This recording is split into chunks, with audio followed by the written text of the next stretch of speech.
atbraucis gan šoreiz viens pats uz upi.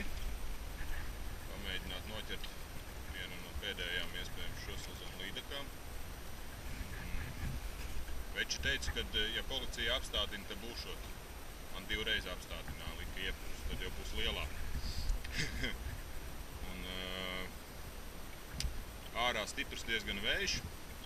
Apmācies augsts, bet šņore vēl nesalst. Tā kā vēl var mēģināt kaut ko darīt. Redzēs, pamēģināšu pabraukt uz vecajām vietām. Kaut kā tā vienam pašam vienīgi baigi grūti būs to izdarīt visu. Bet mēģinās darīt kaut ko, noķert kādu zivtiņu. Tā kā turpinājums sakos. Pirmā copīta bija. Paņēma, izspļāva, uzreiz nepaspēja nemaz noreaģēt un piecirst, bet švaki diezgan pagaidām izskatās. Diena jau gandrīz galā un beidzot es esmu kaut ko dabūjis.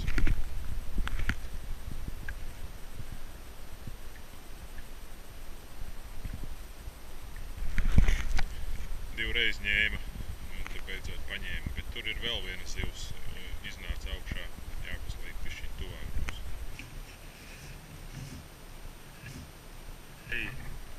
Tur.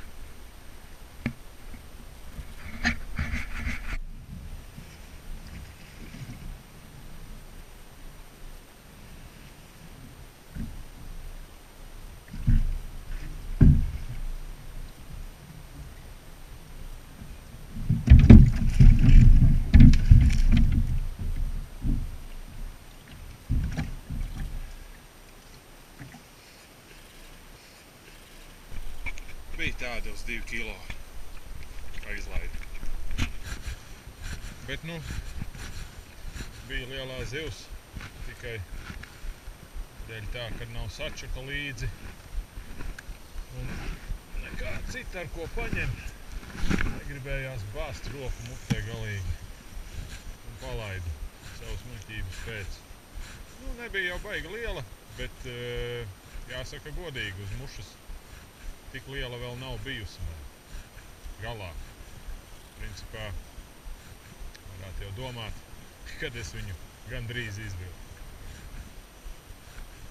Nopīsa lūpiņa. 2 līdaciņas vienā vietā. Uz šito redzēju. Viņa iznāca un uztaisīja te mutuli, kaut ko dzina.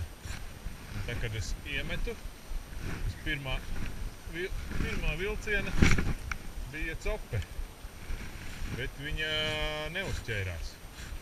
Un tad laikam nāca līdzi, es tā lēnu te vilku gar tām zālītēm. Neko, pabrauks vēl bišķiņu uz priekšu, vēl čip laiks ir. Šodien līdz galam nav neizdevusies. Beidzot kaut kas te aktivizējās visu dienu, vispār nekā. Kājiņas taču notrīcēja. Vējš paliek arvien stiprāks, laikam jau jādodās mājās, bet asinis ir tā uzkarsušas, kad izskatās, ka šī nebūs noslēguma copa, būs vēl kāda.